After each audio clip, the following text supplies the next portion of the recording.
میرے بیت اللہ کا حج کرے اور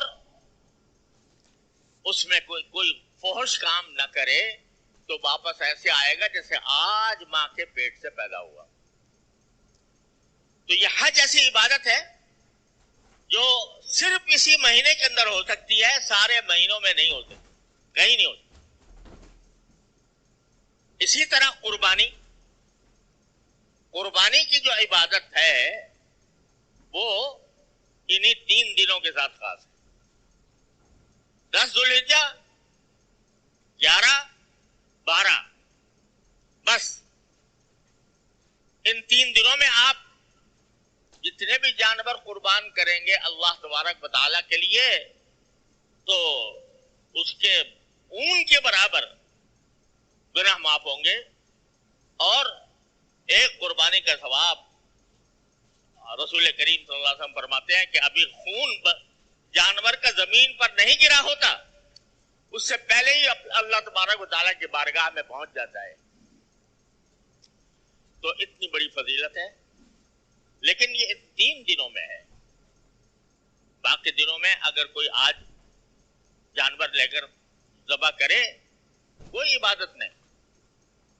ذبح کرنا صدقہ بے شک کر سکتا ہے, یعنی گوشت کا صدقہ کر دے گا, صدقہ کرنے کا ثواب انشاءاللہ ملے گا, وہ کسی وقت بھی ہو سکتا ہے. لیکن قربانی جو نام ہے گلے پر چھری پھیرنے کا, گلے پر چھری پھیر کے جانور کو ذبح کرنے کا, یہ عبادت صرف 3 دنوں کے ساتھ مخصوص ہے. 11, 12, 13, 10, 11, 12, اس کے علاوہ نہیں ہو سکتی. تو یہ بھی اس مہینے کی خصوصیت ہے, اور مہینوں کے اندر کبھی بھی نہیں ہو سکتی کوئی قربانی. اور اسی طرح اللہ تبارک و تعالی نے تکبیر تشریق مقرر فرمائی. اللہ اکبر لا الہ الا اللہ واللہ اکبر وللہ الحمد. یہ تکبیر تشریق 9 ذوالحجہ سے فجر سے شروع ہوتی ہے اور 13 تاریخ کی عصر تک جاری رہتی ہے. ہر نماز کے بعد بلند آواز سے یہ تکبیر کہنا واجب ہے. اللہ اکبر لا الہ الا اللہ واللہ اکبر وللہ الحمد. لیکن یہ بھی انہی دنوں کے ساتھ مخصوص ہے. 9 تاریخ سے شروع ہوگی, 13 تاریخ کی اثر پہ ختم ہو جائے گی. آج پڑھ لو, یعنی نمازوں کے بعد بلند آواز سے آج پڑھو تو وہ کوئی اس درجے کا ثواب اس میں نہیں ہے جو 9 تاریخ سے شروع ہونے والی تکبیر کا ہے. تو یہ کچھ اللہ تبارک و تعالیٰ نے خصوصیات عطا فرمائی ہیں اس مہینے کو جو اور کسی مہینے میں نہیں. اور اس کا آغاز ہونے والا ہے انشاءاللہ کل رات سے یا پرسوں رات سے. یہ جو میں نے باتیں بتائیں یہ تو واجبات ہیں, فرائض ہیں. ان کا کرنا تو ہر مسلمان کے ذمے فرض ہے کہ وہ یہ ضرور کرے. اگر وہ صاحب استطاعت ہے تو قربانی کرے, صاحب استطاعت ہے تو حج کرے. اور تکبیر تشریق بھی اسی طرح ہر مسلمان کے ذمے واجب ہے. نمازوں کے بعد تکبیر تشریق پڑھنا یہ تو واجب ہے. لیکن ایک حدیث میں رسول کریم صلی اللہ علیہ وسلم کا یہ ارشاد مروی ہے کہ یہ جو 10 دن ہیں 9 سے جو کل رات سے شروع ہونے والے ہیں یا پرسوں رات سے, یکم ذی الحجہ کی رات سے اور عید الاضحیٰ تک,